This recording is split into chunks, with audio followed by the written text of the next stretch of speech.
여러분 평안하십니까? 4월의 첫날입니다.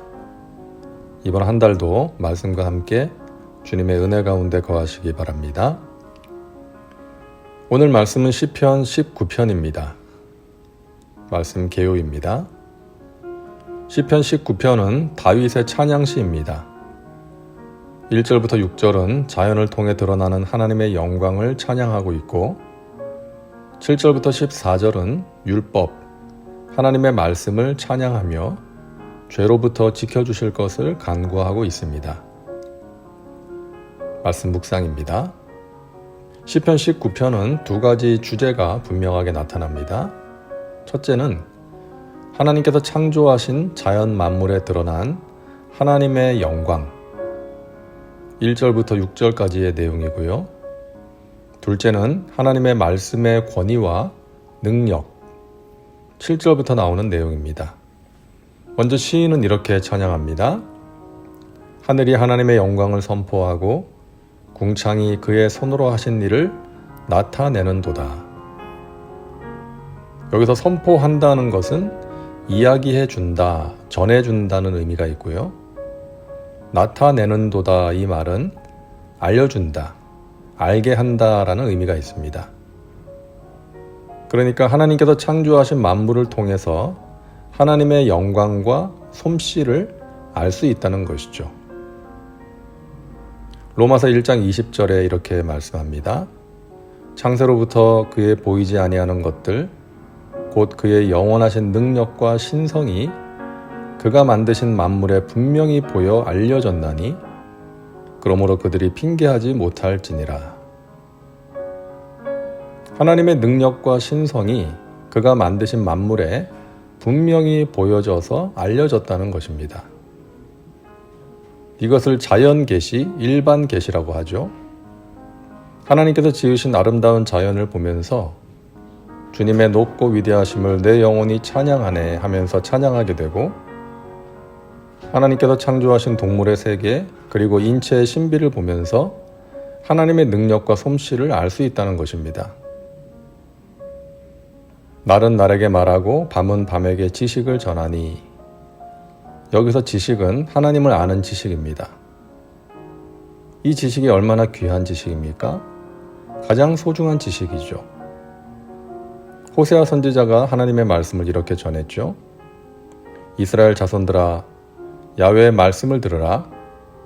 야훼께서 이 땅 주민과 논쟁하시나니 이 땅에는 진실도 없고 인애도 없고 하나님을 아는 지식도 없고 하나님을 아는 지식이 없어서 진실함도 없고 사랑도 없이 죄 가운데 빠졌다는 것입니다. 그래서 나는 인애를 원하고 제사를 원하지 아니하며 번제보다 하나님을 아는 것을 원하노라 라고 말씀하십니다. 하나님께 드리는 형식적인 종교 행위가 아닌 하나님을 아는 것이 중요하다고 말씀하십니다. 그러므로 우리가 하나님과 인격적인 만남의 체험을 통해서 하나님을 아는 것, 이것이 얼마나 중요하고 감사한 일인지 모릅니다.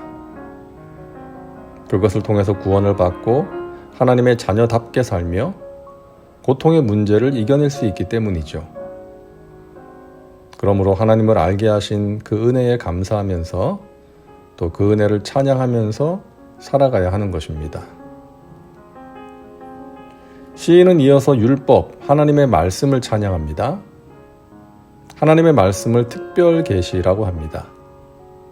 일반 계시인 자연, 피조물을 통해서 그리고 특별 계시인 말씀을 통해서 우리는 하나님을 알 수 있는 것이죠. 야훼의 율법은 완전하여 영혼을 소성시키며 야훼의 증거는 확실하여 우둔한 자를 지혜롭게 하며 야훼의 교훈은 정직하여 마음을 기쁘게 하고 야훼의 계명은 순결하여 눈을 밝게 하시도다. 야훼를 경외하는 도는 정결하여 영원까지 이르고 야훼의 법도 진실하여 다 의로우니 금, 곧 많은 순금보다 더 사모할 것이며 꿀과 송이꿀보다 더 달도다. 자, 말씀의 특징과 영향력이죠. 영혼을 소성시키고 우둔한 자에게 지혜를 주고 마음을 기쁘게 하고 눈을 밝게 하고 정결하여 영혼까지 이르게 하고 진실하여 의롭게 하는 것입니다. 시인은 말씀을 많은 순금보다 더 사모한다고 말합니다. 이 순금은 불순물이 전혀 섞이지 않은 정말 귀한 것인데 그것보다 더 사모한다는 거예요.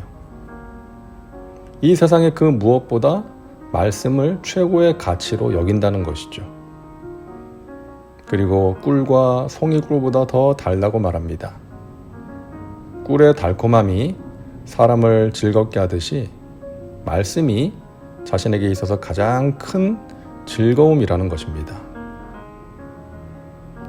오늘도 말씀과 함께를 날마다 듣고 은혜 가운데 하루를 시작한다는 분들이 많습니다.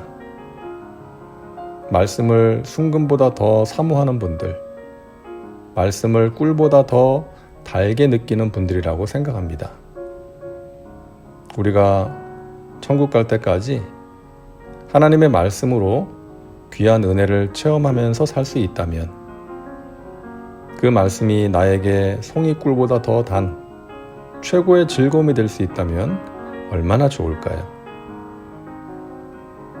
자, 이렇게 자연과 말씀의 영광을 찬양하던 시인은 자신의 연약함과 부족함을 깨닫고 간구합니다. 자기 허물을 능히 깨달을 자 누구리요? 나를 숨은 허물에서 벗어나게 하소서. 또 주의 종에게 고의로 죄를 짓지 말게 하사 그 죄가 나를 주장하지 못하게 하소서. 그리하면 내가 정직하여 큰 죄과에서 벗어나겠나이다. 숨은 허물로부터 벗어나게 해달라고, 죄를 짓지 않게 해달라고 기도합니다. 우리에게도 필요한 기도죠. 말씀을 통해 깨닫게 하시고 주의 도우심으로 죄에서 벗어난 삶을 살게 하옵소서. 시편 19편은 이렇게 마무리됩니다. 나의 반석이시요 나의 구속자이신 야훼여 내 입의 말과 마음의 묵상이 주님 앞에 연락되기를 원하나이다. 시인은 자신의 입으로 하는 모든 말과 마음의 묵상이 하나님이 기뻐 받으시는 제물이 되기를 기도하고 있습니다. 우리가 이런 마음으로 산다면 우리의 삶이 하나님께서 기뻐 받으시는 거룩한 산 제물이 될 수 있겠죠. 하나님, 제가 하는 말 그리고 마음으로 하는 생각이 하나님께서 기쁘게 받으실 만한 것이 되기를 원합니다. 저희 입술과 마음을 지켜 주옵소서. 다음은 말씀 적용입니다. 오늘 말씀을 통해 당신에게 주시는 메시지는 무엇입니까? 당신 자신과 삶에 구체적으로 적용하시기 바랍니다. 이제 기도합니다. 사랑과 은혜가 풍성하신 하나님, 오늘도 말씀과 함께 살게 하시니 감사합니다. 우리로 하여금 하나님을 알게 하시니 감사합니다. 하나님을 아는 지식으로 하나님을 섬기게 하시고 찬양하게 하시니 감사합니다. 살아서 역사하시는 하나님의 말씀으로 우리 자신을 돌아보게 하시고 하나님의 은혜 가운데 날마다 거하게 하여 주옵소서. 이 세상의 그 무엇보다 하나님의 말씀을 사모하고 즐거워하게 하여 주옵소서. 예수님의 이름으로 기도하옵나이다. 아멘. 오늘도 말씀과 함께 은혜 가운데 거하시기 바랍니다. 오늘도 찬양을 들으면서 이 시간 마무리합니다. 여러분 사랑하고 축복합니다.